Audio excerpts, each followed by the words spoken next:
जय हिंद फ्रेंड, हिंदी और प्राइड में आप सभी का स्वागत है। फ्रेंड्स, यहाँ पे यूजीसी नेट हिंदी साहित्य संबंधी सेकंड पेपर में जो आपकी यूनिट है 4 वैचारिक पृष्ठभूमि से संबंधित यूनिट है, उसमें देखिए जो पहला टॉपिक है वो है भारतीय नवजागरण और स्वतंत्रता आंदोलन की वैचारिक जो पृष्ठभूमि रही है उनसे रिलेटेड जो है टॉपिक आपके पाठ्यक्रम में है। तो सबसे पहले ये कॉन्सेप्ट आता है कि ये जो नवजागरण है, भारतीय सांस्कृतिक दृश्य देखे तो जागरण और हिंदी में भी नवजागरण, ये कब उत्पन्न हुआ, यानी कब इसका प्रारंभ हुआ, इसको कॉन्सेप्ट कहाँ से आया। तो 19वीं शताब्दी में भारतीय समाज संक्रमण, यानी जिस संक्रमण की गति से वो गुजर रहा था उसी समय जो है आप देखते हैं कि जैसे भारतीय इतिहास में आप ये 19वीं शताब्दी का मतलब ये समझिए कि 1800 से लेके 1900 का ये जो बीच का पीरियड है जिसमें आप 1857 की क्रांति भी देखते हैं। तो उस समय अपने यहाँ पे अपने देश में बहुत ही उथल पुथल का समय था, कोई केंद्रीय सत्ता नहीं थी, अंग्रेजों का वर्चस्व यहाँ पे हावी होता जा रहा था। 1849 में सिखों को पराजित करने के बाद संपूर्ण देश में अंग्रेजों का शासन हो गया। 56 में अवध भी ऐसे ही राज्य में सम्मिलित होकर उसे भी उन लोगों ने अपने अंदर ही कैप्चर कर लिया उसको। 57 में व्यापक स्तर पर विद्रोह देखने को मिला। तो देसी राज्यों का लगातार विलय होना, अवध प्रदेश में ऐसी घटनाओं का, फिर 57 में राज्य क्रांति का होना, तो आर्थिक, सांस्कृतिक, सामाजिक जो सारी परिस्थितियाँ थी उसको इन लोगों ने झकझोर कर रख दिया था। अब ऐसे में भारतीय जनमानस बहुत ही परेशान था, हम जाएं तो जाएं किस तरफ। तो ऐसे में उस समय कुछ चिंतक आते हैं जो ये जगाने की कोशिश, यानी बताने की कोशिश करते हैं। जैसे हिंदी साहित्य जगत में बहुत सारे साहित्यकार निकल के आते हैं जो लोगों को ये जगाने का प्रयास करते हैं कि हमारी जो धरा है, ये भूमि है, भारत भूमि, ये बहुत समृद्ध रही, यहाँ के लोग बहुत ताकतवर रहे, आप लोग अपनी ताकत को पहचानिए और अपनी जो सुसुप्तावस्था में आप सब सोए हैं जागिए। तो यही जो समय है नवजागरण का दौर है, जब ट्रांजिशन फेज था, जिस तीव्र दौर से भारत गुजर रहा था। कुछ चिंतक यहाँ पे आते हैं और कुछ पुनरुत्थान तो कुछ अन्य नवजागरण संबंधी बातें करते हैं। ये सभी शब्द इतिहास के प्रति विशेष दृष्टिकोण को प्रकट करता है। नवजागरण का अर्थ क्या होता है कि नए तरीके से जागना। इसमें निहित है कि पहले भी हम जागे हुए थे किंतु अब जागने का दृष्टिकोण बदल गया है।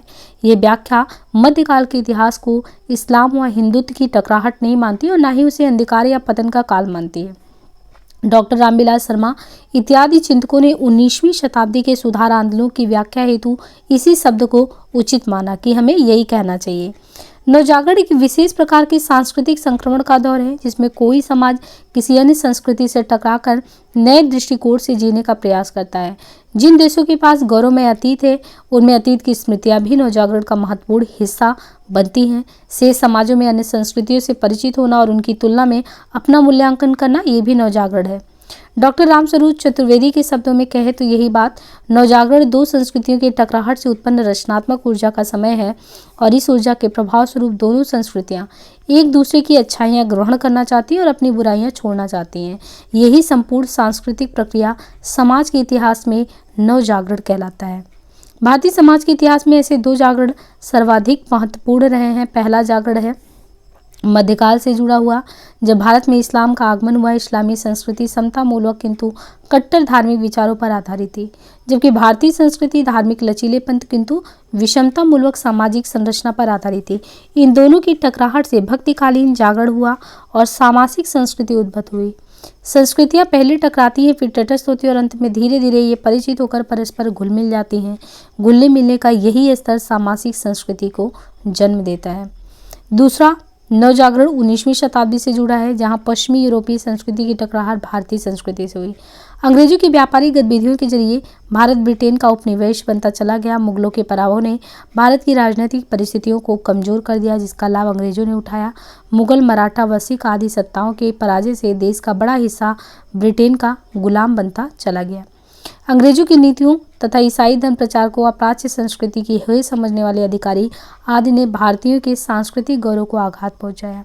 अंग्रेजों ने अपनी औपनिवेशिक नीति के तहत जमीन का नया बंदोबस्त किया। उसने अपने आप में सिमटे हुए गांव की जड़ता तोड़ी। अंग्रेजी शिक्षा के माध्यम से हम यूरोपीय ज्ञान विज्ञान से परिचित हुए और प्रगति का एक नया मार्ग मिला। यातायात के नए साधनों से व्यापार में वृद्धि हुई और हमारे आवागमन की गति भी तेज हुई। प्रेस के आने के कारण विचार विनिमय में सुविधा हुई। विचारों की स्वतंत्रता का द्वार खुला और भारतीय जागरण या भारतीय समाज की रूढ़िवादी व धार्मिक संकीर्णता ने भी स्वयं एक वर्ग को सोचने के लिए मजबूर किया। तो कुल मिला के देखिए भारतीय सांस्कृतिक जागरण में आपको देखिए हमने व्याख्यायित रूप में इन चीज़ों को समझाने की कोशिश की है कि जो 57 की राज्य क्रांति है, जिसे हम भारत का पहला स्वतंत्रता संग्राम भी नाम देते हैं, तो ये कैसे मेरठ में मंगल पांडे के नेतृत्व में बिगुल फूंका जाता है। तो हमारे जो साहित्यकार हैं उनके द्वारा स्वदेश प्रेम से, राष्ट्रीय चेतना से ओतप्रोत नए विषयों को ध्यान में रख के कविताएं लिखी जाती हैं। जैसे स्वयं भारतेंदु जी के द्वारा आपने देखा होगा कि अंग्रेज राज सुख सास सबे सब भारी, पै धन विदेश चली जाती है अतखारी। यानी जो 1857 की राज्य क्रांति में जहाँ राजनीति हमारे जो क्रांतिकारी विचारधारा वाले क्रांतिकारी रहे हैं, उन्होंने तो अपने विचार जो है दिए ही हैं, साथ ही साहित्य जगत में भी आपने देखा है कि नवजागरण का काल यानी भारतेंदु युग का जो काल है उसने भी बहुत अहम योगदान दिया। साथ ही उस समय आप देखते हैं ना कि बहुत सारे जो है सुधार की संस्थाएं भी आती हैं, जैसे ब्रह्म समाज, प्रार्थना समाज, Ramakrishna mission, Arya Samaj, theosophical society. तो ये सब भी हमको इसी में पढ़ना होता है कि इन सब की स्थापना कब हुई। तो सबसे पहले नवजागरण बंगाल में घटित हुआ था। वस्तुतः प्लासी के युद्ध के बाद 1757 में ही बंगाल अंग्रेजों के अधीन होकर उनके विकसित पूंजीवादी संस्कृति, शिक्षा, साहित्य के संपर्क में गया। स्वाभाविक है कि बंगाल को इसका लाभ मिला और वहाँ पे नवजागरण पहले आया। देखिए सामाजिक सुधार आंदोलन, जो सामाजिक धार्मिक क्षेत्र में सुधार आंदोलन हुए, उसमें नवजागरण परंपरा और संस्कृति को वैज्ञानिक तर्क, विधान व सामाजिक राजनीतिक अभिप्रायों से जोड़ने वाली चेतना, इसका सीधा प्रभाव भारत पर पड़ा। यही कारण है कि भारत में नवजागरण का सबसे महत्वपूर्ण प्रभाव विविध सामाजिक धार्मिक सुधार आंदोलनों के रूप में देखा जा सकता है। ये आंदोलन बुद्धि व तर्क पर केंद्रित थे, यानी जो आंदोलन होता है उसके केंद्र में बुद्धि भी होती है और तर्क भी होता, आस्था व कोरी भावुकता पर नहीं होता। इन्होंने भारतीय समाज में नारी व निम्न जातियों की शोचनीय स्थिति का जमकर विरोध किया। जहां सती प्रथा, बालिका शिशु हत्या जैसी स्त्री विरोधी परंपराएं हमारे यहाँ प्रचलन में थी, उनका इन लोगों ने एकदम मतलब कि खुलकर विरोध किया। और समाज में व्याप्त जितनी भी धार्मिक संरचनाओं से जुड़ी बुराइयां थीं, उनमें भी परिवर्तन लाने का प्रयास किया। तो यही सब था एक तरीके से वैचारिक पृष्ठभूमि में कि विचारों के माध्यम से जो है कैसे अपनी आवाज़ को बुलंद किया जाए। समाज सुधारकों ने धर्म का जो मानवतावादी व उपयोगितावादी दृष्टिकोण था उसे प्रस्तुत किया। इन आंदोलनों का उद्देश्य सुधारात्मक परिवर्तन था, संरचनात्मक परिवर्तन नहीं, कि हम जो है अगर वो करना चाहते हैं, सुधार करना चाहते हैं तो समाज में सुधार करें। वो भी धर्म के नाम पे बहुत सारी कुरीतियाँ प्रचलन में, उनको कैसे उखाड़ फेंके। तो इस तरीके से इन लोगों ने परिवर्तन का जो है आगाज किया। इन आंदोलनों के तरीकों में लोगों को जागरूक करना होता था, सामाजिक कार्य करना, विधि बनाना, उनके माध्यम से कार्य करना होता था। राजा राम मोहन राय का नाम आपने सुना होगा, एक तरीके से भारतीय नवजागरण के अग्रदूत के रूप में ये भी रहे हैं। तो भारतीय नवजागरण के अग्रदूत, इनके प्रयासों से सती प्रथा जैसे बहुत ही आप कह सकते हैं अमानवीय जो घटना, एक ऐसी कुरीति थी ये, तो सती प्रथा पर प्रतिबंध लगाने का कार्य जो है राजा राम मोहन राय के द्वारा करवाया गया। ईश्वरचंद विद्यासागर का नाम हम विधवा पुनर्विवाह के लिए उनकी अहम भूमिका है। दयानंद सरस्वती, उन्होंने धार्मिक कर्मकांडों का जमकर विरोध किया। वह वेद इतर जो है वेद से ऊपर जाके हिंदू धार्मिक पुस्तकों का खारिज कर दिया। इन्होंने नारी व निम्न जातियों के शोषण का विरोध किया तथा हिंदी भाषा के पक्ष में बहुत योगदान किया। ज्योतिबा फूले व सावित्रीबाई फूले ने जाति उत्पीड़न के विरोध में आवाज़ उठाई। तो आपने देखा कई नामों को पढ़ा, जैसे राजा राम मोहन राय है ना, तो भारतीय नवजागरण के अग्रदूत, सती प्रथा पर प्रतिबंध लगाने वाले। ईश्वरचंद विद्यासागर, विधवा पुनर्विवाह के लिए महती भूमिका। दयानंद सरस्वती, धार्मिक कर्मकांडों का जमकर विरोध करना। ज्योतिबा फूले व सावित्रीबाई फूले, इन्होंने जाति उत्पीड़न के विरोध में आवाज़ उठाई। सभी समाज सुधारक कर्मकांड विरोधी, आधुनिक शिक्षा व पुरानी अच्छी परंपराओं के समर्थक तथा सामाजिक अत्याचार के विरोधी थे। भारतीय नवजागरण से संबंधित महापुरुषों ने अपनी अस्मिता की प्रतिष्ठा तथा जनता में जागरूकता के लिए भारतीय संस्कृति का आधार ग्रहण किया। राजा राम मोहन राय ने उपनिषदों का सहारा लिया तो विवेकानंद ने अद्वैत वेदांत का, स्वामी दयानंद सरस्वती ने वेद का, तो तिलक और गांधी जी ने गीता का। इनके आधार पर उन्होंने धार्मिक भेदभाव, ऊंच नीच, छुआछूत, बाहर जाति पात का जमकर विरोध किया। स्पष्ट है कि उनके विचारों को नई दिशा देने का कार्य अंग्रेजी उपनिवेशवाद तथा तत्कालीन समाज की ज्वलंत समस्याओं ने किया। किसानों ने अपनी दुर्दशा का कारण केवल जमींदारों को मानना छोड़ अंग्रेजों की नीतियों को माना। यही कारण है कि 20वीं सदी में यह आंदोलन राष्ट्रीय आंदोलन से जाके जुड़े। अंग्रेजों ने भारत का शोषण आर्थिक संदर्भ में आरंभ किया। शिक्षा व आधुनिक ज्ञान विज्ञान से लैस दादा भाई नौरोजी ने अंग्रेजों की आर्थिक नीतियों की पोल खोल दी। लोगों को अपने अधिकार समझ में आने लगे। कई पत्र पत्रिकाएं निकालकर विचारों को अभिव्यक्त किया गया। इससे नवजागरण का प्रभाव भी फैलता चला गया। कई संस्थाओं की स्थापना हुई। इन्होंने भारत के राजनीतिक सामाजिक अधिकारों की मांगों को रखना शुरू किया। कांग्रेस की स्थापना 1885 ईस्वी में इसी क्रम में महत्वपूर्ण थी। लोगों ने स्वतंत्रता, समानता, भाईचारा के अर्थों को समझा और इन्हीं मूल्यों पर भारतीय स्वाधीनता की लड़ाई भी लड़ी। इन सब का परिणाम यह था कि 20वीं सदी के आरंभ से ही राष्ट्रवाद की जो अवधारणा मुकम्मल रूप लेने लगी थी, उसने आगे की स्वतंत्रता समर का मार्गदर्शन किया। भारतीय संदर्भ में इस आधुनिकता से भरपूर राष्ट्रवाद के उदय को सबसे महत्वपूर्ण माना जाता है। स्वदेशी की मांग व स्वदेशी आंदोलन में इस नवजागरण का पहला परिपक्व रूप देखा जा सकता है। आगे के तमाम आंदोलनों, संवैधानिक सुधारों व देश की आज़ादी में नवजागरण की इन्हीं विशेषताओं का योगदान था, जिसने तर्क, वैज्ञानिकता, स्वदेशी राष्ट्रवाद आदि अवधारणाओं को भारत में प्रस्थापित किया। नवजागरण मात्र सांस्कृतिक, सामाजिक या धार्मिक आंदोलन भर नहीं था, बल्कि ये अंग्रेजों द्वारा भारतीय जनता के शोषण के विरुद्ध विद्रोह था। इसलिए भारतीय नवजागरण और राष्ट्रीय आंदोलन को एक दूसरे से अलग करके नहीं देखा जा सकता। तो कुल मिला के इसमें देखिए कि दोनों से ही मिला के था। तो इसमें तो आपको जो पृष्ठभूमि बताई गई, ये किस तरीके से हमारे यहाँ पे 57 की क्रांति और जन चेतना का आगाज हुआ। लेकिन जो हिंदी नवजागरण का बात करें हम, तो हिंदी के क्षेत्र में जो नवजागरण होता है, तो देखिए देश में 3 क्षेत्र में नवजागरण हुआ। एक बंगाल में, दूसरा महाराष्ट्र व हिंदी प्रदेश में। जिस तरह यूरोप का जो पश्चिमी देश है, वहाँ पे यूनानी भाषा और साहित्य का प्रभाव पड़ा, उसकी प्रतिक्रिया में लोग अपनी भाषा की ओर भी मुड़े। उसी तरह इस पुनर्जागरण में धर्म और नए ज्ञान का भी महत्वपूर्ण भूमिका रहा। भारत में नवजागरण का संबंध भी अगर देखें तो भाषा और धर्म से रहा है। यहाँ पर पहला नवजागरण महात्मा गौतम बुद्ध के आविर्भाव के साथ आया, यानी पहला जो नवजागरण भारत में हुआ वो गौतम बुद्ध के आविर्भाव के साथ आया। दूसरा, बुद्ध ने पुरानी जड़वादी परंपराओं को तोड़कर मनुष्य के बीच के भेद को मिटाया। उन्होंने संस्कृत भाषा के स्थान पर जन भाषा पाली में उपदेश देना प्रारंभ किया। दूसरा नवजागरण जो है शुरू हुआ। दूसरा नवजागरण ये भक्ति काल में दिखाई पड़ता है। उत्तर भारत में देसी भाषाओं के उदय का यही समय है। इस आंदोलन का मूल आधार भी धर्म है। यद्यपि निर्गुण पंथियों ने धर्म की जातिवादी संकीर्णताओं और बाहाडंबरों पर गहरा प्रहार किया। कुछ विद्वान इस्लाम के आगमन को भारतीय इतिहास का पहला नवजागरण मानते हैं, जबकि कुछ महात्मा बुद्ध के आविर्भाव को पहली दृष्टि के अनुसार 19वीं सदी का नवजागरण भारतीय इतिहास का दूसरा नवजागरण मानते हैं, और दूसरी दृष्टि के अनुसार वह तीसरा नवजागरण। विशाल भूभाग व जनसंख्या के कारण हिंदी क्षेत्र का नवजागरण महत्वपूर्ण है। हिंदी नवजागरण का आरंभ सन 1857 के प्रथम स्वतंत्रता संग्राम से माना जाता है। हिंदी नवजागरण बंगाल, महाराष्ट्र के नवजागरण से मूलतः भिन्न न होकर अपने आरंभ में दृष्टिकोण व तेवर को लेकर भिन्न हो गया है। बंगाल का नवजागरण सांप्रदायिक व क्षेत्रीय दृष्टिकोण से समग्र नहीं हो सका तथा महाराष्ट्र में जातीय संदर्भ बने रहे, परंतु भारतीय हिंदू मंडल में संकीर्णताएं रही। भारतीय हिंदू का प्रसिद्ध निबंध भारतवर्षों उन्नति कैसे हो सकती, इसका प्रमाण है। आत्म चेतस के जिस भाव की अभिव्यक्ति संपूर्ण भारतीय नवजागरण में है, उसका केंद्रीय भाव भारतीय सांस्कृतिक अस्मिता से जुड़ा हुआ है। भारतीय हिंदू ने इस आत्म चेतस को समष्टि चेतस की ओर उन्मुख किया। हिंदी नवजागरण को 3 चरणों में हम देख सकते हैं। एक 57 का स्वतंत्रता समर, दूसरा भारतीय हिंदू युग, तीसरा सरस्वती पत्रिका का प्रकाशन व महावीर प्रसाद द्विवेदी। देखिए हिंदी नवजागरण पर बंगाल व महाराष्ट्र के नवजागरण की बात करें तो अंग्रेजी पश्चिमी ज्ञान एवं भक्ति आंदोलन के प्रभाव को देखा जा सकता है। रामविलास शर्मा ने हिंदी नवजागरण में अंग्रेजी ज्ञान व पश्चिमी ज्ञान का उल्लेखनीय भूमिका नहीं माना है।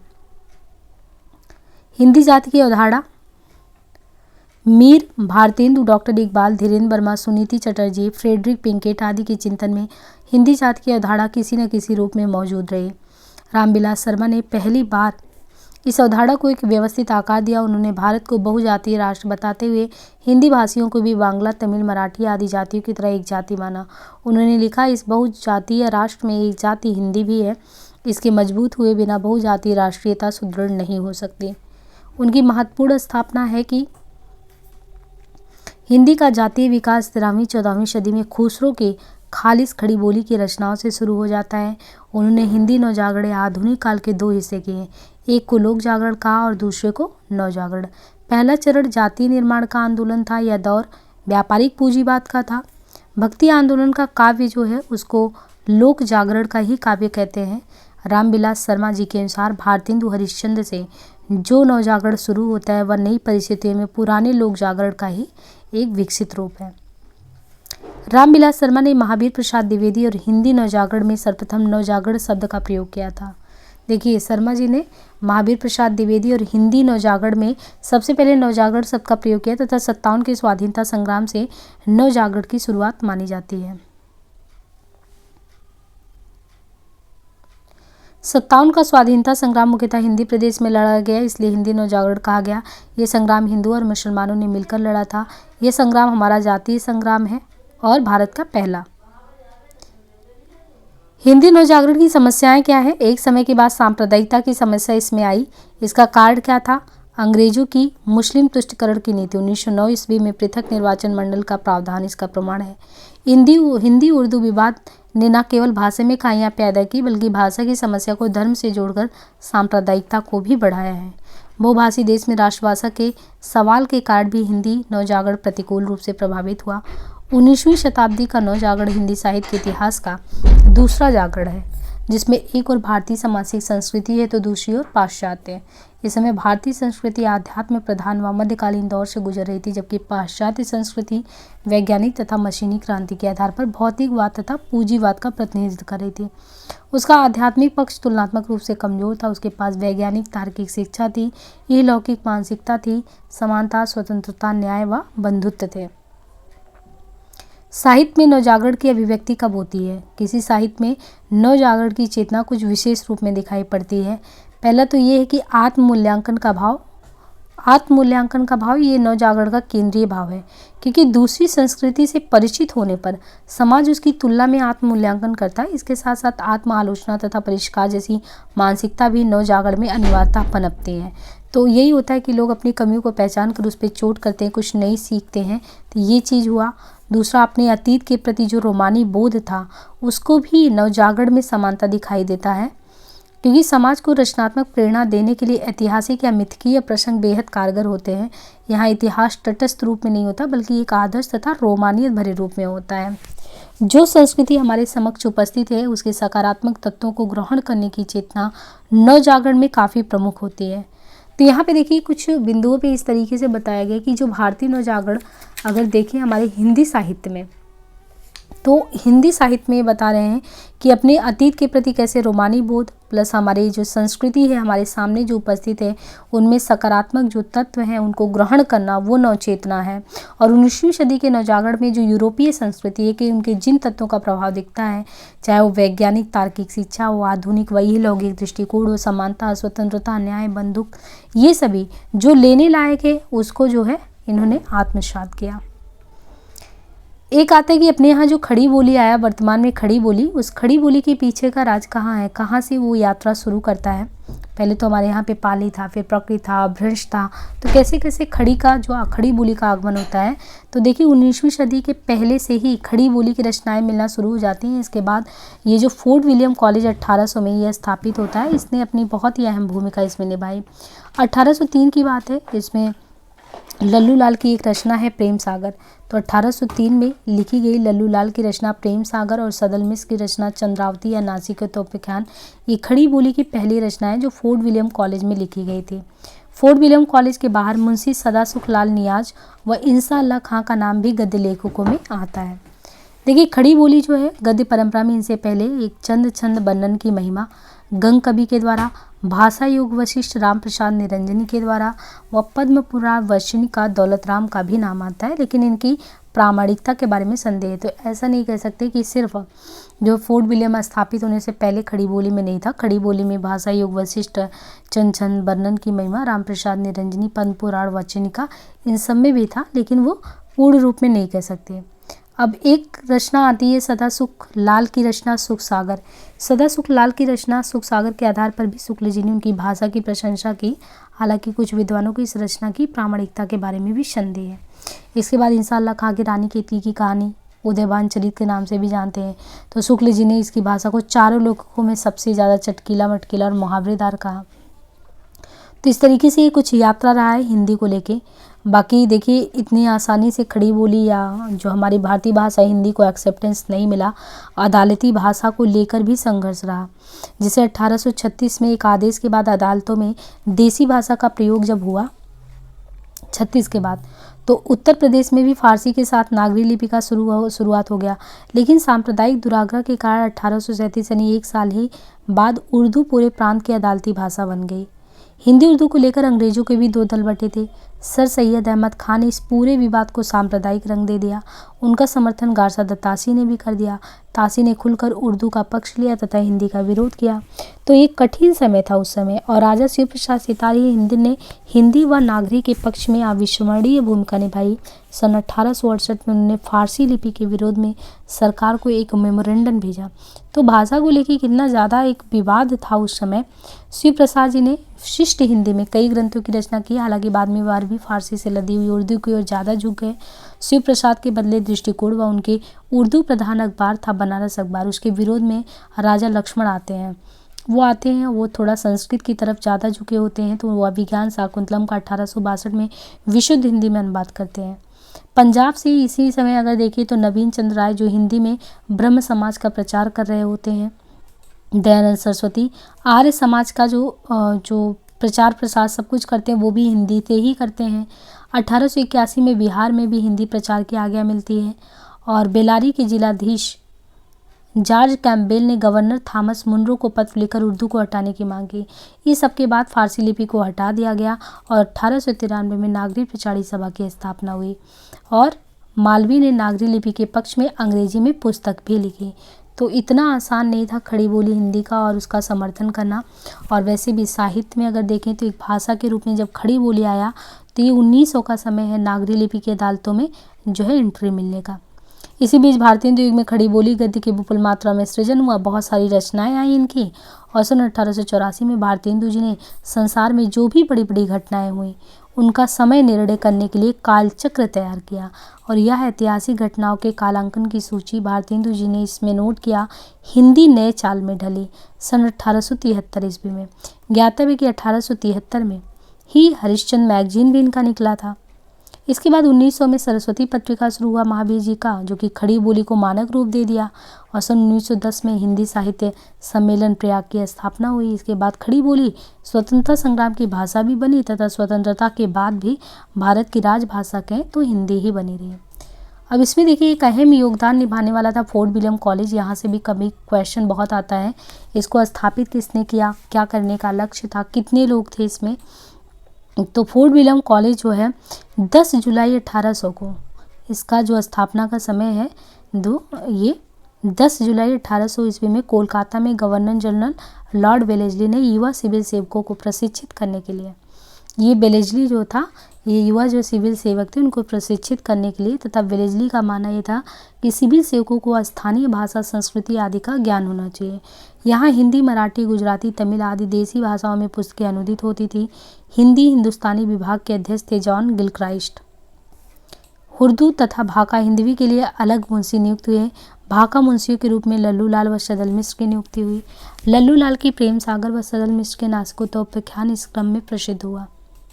हिंदी को अन्य भाषाओं से भिन्न कर उसे स्थापित करने में प्रेम सागर का बहुत योगदान है। यह खड़ी बोली में लिखी गई जिसमें भागवत के 10वें स्कंद की कथा है। हालांकि भाषा इनकी जो है ब्रज रंजित थी, लेकिन फिर भी अगर आप देखें तो इनका काफ़ी योगदान था। नासिकोपख्यान की भाषा व्यवहार उपयोगी है जहाँ तक वो खड़ी बोली का व्यवहार किया गया, परंतु ब्रज व पूर्वी भी शब्द उसमें मिलते हैं। मतलब इस तरीके से नहीं था कि शुरुआत जैसे ही फोर्ट विलियम स्थापित हुआ लोगों ने हिंदी सीखी और बोलना शुरू कर दिया। थोड़ा सा मिक्स लैंग्वेज था, लेकिन हिंदी शुरुआत हो गए थे हिंदी का। व्यवहारिक प्रयोजनों के लिए गद्य का सजग रूप कॉलेज से ही शुरू हो गया। क्रांतिकारी भूमिका ना भी हो, परंतु हिंदी भाषा व खड़ी बोली को आगे बढ़ाने के लिए जो फोर्ट विलियम कॉलेज की संस्थानिक भूमिका उसको भुला नहीं सकते, मतलब कि उसने अपना अहम योगदान दिया। इसमें एक टॉपिक है भारतीय हिंदू व हिंदी नवजागरण। तो यहाँ पे देखिए जो भारतीय हिंदू व हिंदी नवजागरण के बारे में बात करें तो हिंदी साहित्य में आधुनिक युग का आरंभ हिंदी साहित्य के क्षेत्र में भारतीय हिंदू जी से ही माना जाता है ना। वैचारिक धरातल पे संज्ञान लेने का काम इन्होंने ही किया। भारतेंदु देश की राजनीतिक स्थितियों का बराबर जो है वो नोटिस कर रहे थे और उसमें नवजागरण के केंद्र में उनका मतलब था कि हम मनुष्य को स्थापित करें। इससे पहले आपने देखा कि जैसे आदिकाल, भक्तिकाल, वृत्तिकाल, कहीं श्रृंगारिकता हावी है, कहीं दरबारी पर हावी है ना, तो कहीं पे छायावादी रोमानियत है, लेकिन कहाँ पे मनुष्य है और खड़ी बोली इन सबको स्थापित करने का जो दौर चल रहा था 57 से 1900 के बीच का, तो जो दृष्टि थी भारतेंदु जी की मनुष्य की स्थापना पे भी गई। तो भारतेंदु जी ने इसे समझा और देश की तत्कालीन परिस्थितियों को ध्यान में रख के उसकी दुर्दशा का वर्णन किया कि रोहू सब मिलके आवो भारत भाई, हा भारत दुर्दशा न देखी जाई। भारतेंदु जी केवल दुर्दशा देकर चिंतित ही नहीं बल्कि उनके कार्यों को भी समझे और लोगों को समझाने का भी प्रयास किए कि हमारा धन जो है वो कैसे विदेशियों के हाथ चला जा रहा है। तो अंग्रेज राज सुख साथ सभी पवारे, पैदन विदेश चली जाती, यह सबसे बड़ी चिंता की बात है। ध्यान रहे कि भारतीय राष्ट्रवाद के केंद्र में आरंभ में अंग्रेजी शासन की आर्थिक आलोचना ही थी तथा यह राष्ट्रवाद नवजागरण की उपज भी थी। ऐसा नहीं कि भारतेंदु सारा दोष दूसरों पर ही डालते, बल्कि वे कहते कि अपने लोगों में ही दुर्गुण था, यही लोग नहीं समझ पाए, धार्मिक अंधविश्वास में डूबे रहे, जिसकी वजह से बाहरी लोग जो है लूट के ले गए। और उस समय देखिए बहुत सारी सामाजिक कुप्रथाएं थी, पहले भी हमने बात किया, विधवा विवाह, शूद्र समाज, वर्ण, जातिगत विभेद, ये सारी, यहाँ तक कि स्वतंत्र प्रधान चेतना तो थी ही नहीं, तो वही थी। तो ऐसे में जब जो एक संस्कृति आया दूसरे से टकराहट हुआ तो बहुत कुछ निकल के आया। तो अब इसको लोगों को जन जागृत करने का इन्होंने रास्ता जो अपनाया, बहुत सारी इन्होंने पत्र पत्रिकाएं निकाली, है ना। तो इस तरीके से जो है सुधार की दृष्टि में इन्होंने बहुत योगदान दिया भारतेंदु जी ने। महावीर प्रसाद द्विवेदी और हिंदी नवजागरण, तो जैसे अगर देखें कि जो आधुनिक काल था जिसमें भारतेंदु जी का अहम योगदान था, वैसे ही जब द्विवेदी युग में जाते हैं तो द्विवेदी युग के समय द्विवेदी युग और हिंदी नवजागरण में, तो द्विवेदी जी का जो समय है वो हिंदी में इन्होंने मानकीकरण किया, हिंदी भाषा में मानकीकरण का काम किया। 1903 से लेकर 20 तक सरस्वती का संपादन किया। इसी के माध्यम से इन्होंने नवजागरण के संबंध में अपने विचार को आगे बढ़ाया। हिंदी भाषा के व्याकरण को स्थिर रूप देकर, जो व्याकरण था उसको स्थिर रूप दिया। द्विवेदी जी ने नवजागरण के भाषिक पक्ष को निखारा। शुक्ल जी ने लिखा है कि व्याकरण की शुद्धता और भाषा की सफाई के प्रवर्तक द्विवेदी जी ही थे, ये शुक्ल जी कहते हैं। गद्य की भाषा पर द्विवेदी जी के इस सुप्रभाव का स्मरण जब तक भाषा के लिए शुद्धता आवश्यक समझी जाएगी तब तक बना रहेगा। यानी उनका कितना अहम योगदान है वो उस पर ध्यान केंद्रित कराते हैं। उन्होंने समाज के दृष्टिकोण में सुधार लाने का प्रयास किया, जनसाधारण के दृष्टिकोण से रीतवादी मानसिकता निकालने का भी प्रयास किया और उन्होंने जो है लोकवादी रचनाकार यथा भारतेंदु, तुलसी को बिहारी व देव जैसे कलावादी कवियों से श्रेष्ठ माना। वे साहित्य को प्रगतिशील मार्ग पर ले आने का काम किए, स्त्री शिक्षा का समर्थन किए और स्त्री पराधीनता का भी उन्होंने उल्लेख किया। कवियों की उर्मिला विषयक उदासीनता नामक निबंध लिखते हैं जिसमें स्त्रियों पे जो ध्यान नहीं लोगों को जा रहा है उनके विषय में भी बात करना चाहिए, तो वो एक निबंध भी लिखते हैं। और द्विवेदी जी ने कुरीतियों का भी विरोध किया, छुआछूत के विरोधी थे। सन 1914 में उन्होंने निम्न जाति के व्यक्ति हीरा डोम की कविता सरस्वती में छापी थी। तो एक तरीके से द्विवेदी जी का जो है नवजागरण में अहम योगदान रहा। इसके बाद देखें तो गांधी दर्शन, तो देखिए भारतीय राजनीति में राजव्यवस्था में असर डालने वाले क्रांतिकारी व्यक्तित्व के धनी गांधी जी थे। तो उनके दर्शन में आप देखिए तो ईसा मसीह, जैन दर्शन, जॉन रस्किन, बहुत सारे हैं। तो उन्होंने भी अगर देखें तो हिंदी को बढ़ाने का काम बहुत ही अपने स्तर से बहुत ही बड़े स्तर पे उन्होंने किया। उन्होंने अमेरिका और पश्चिमी यूरोप में भी प्रचलित पूंजीवादी व्यवस्था को भी अनुचित बताया क्योंकि वहाँ मनुष्य की आवश्यकताओं को कम करने के बजाय उन्हें ज़्यादा से ज़्यादा बढ़ाती है। तो ये उपभोक्तावादी संस्कृति के बहुत ही पक्षधर नहीं है गांधी जी। वो कहते हैं कि प्रकृति सभी मनुष्यों की सभी आवश्यकताओं को पूरा कर सकती है पर लालच को नहीं। तो लालच हमें नहीं बढ़ाना है ज़्यादा।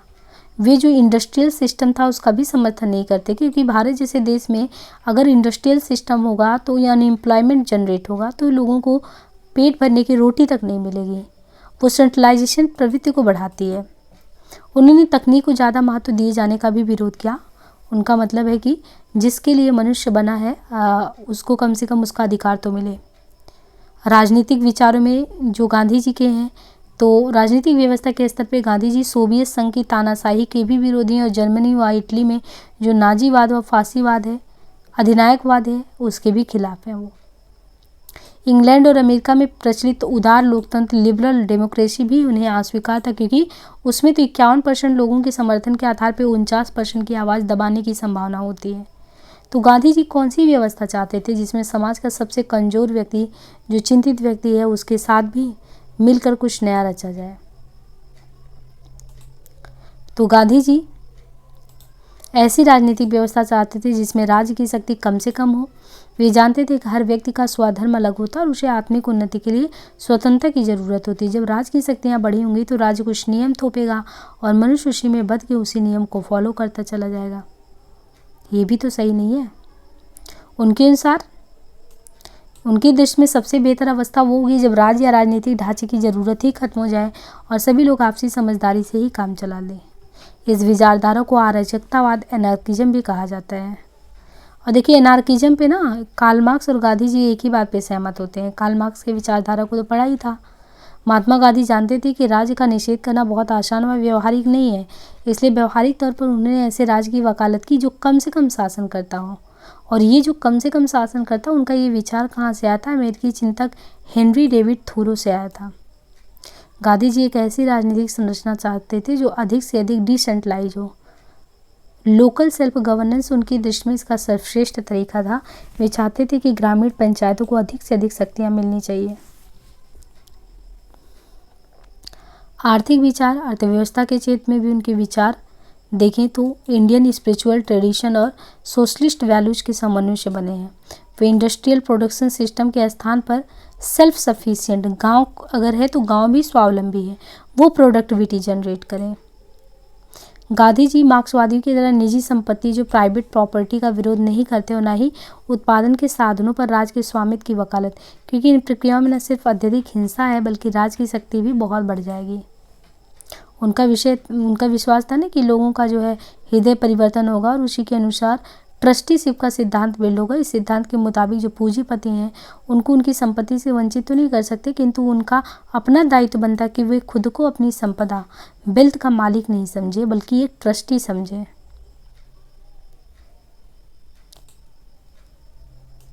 गांधी जी के समाज संबंधी विचार भी भारतीय राजनीति में काफ़ी चर्चित रहे।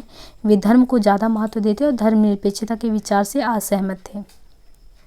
वो कहते धर्मविहीन राजनीति तथा धर्मविहीन अर्थव्यवस्था मृत देह के समान है। तो धर्म को मानते थे राजनीति में भी, अर्थव्यवस्था में भी। तो ये जो है क्वेश्चन आ सकता है कहीं भी कि धर्मविहीन राजनीति तथा धर्मविहीन अर्थव्यवस्था से गांधी जी का मतलब क्या है। तो मानते हैं कि नहीं, धर्म होना चाहिए। अगर धर्म विहीन अर्थव्यवस्था तो मृत देह के समान है। भारत के लिए धर्मनिरपेक्षता नहीं, सेकुलरिज्म नहीं, सर्वधर्म संभाव, रिलीजियस हार्मनी की ज़रूरत है, क्योंकि हमारी समस्या रिलीजन ही, सांप्रदायिकता, कम्युनिज्म है। गांधीवाद वर्ण व्यवस्था के समर्थक थे और वे उसे प्राकृतिक, नेचुरल मानते थे। उनका मानना था कि प्रत्येक व्यक्ति को वर्ण के अनुसार ही कार्य करना चाहिए, क्योंकि वर्ण व्यवस्था डिवीजन ऑफ लेबर की एक आदर्श प्रणाली, जहां डॉक्टर अंबेडकर के मन में उनकी इस विचार के प्रति जबरदस्त विरोध था। गांधी जी वर्ण व्यवस्था के समर्थक होकर भी वो अनटचेबिलिटी के खिलाफ थे, कास्ट डिस्क्रिमिनेशन के खिलाफ थे।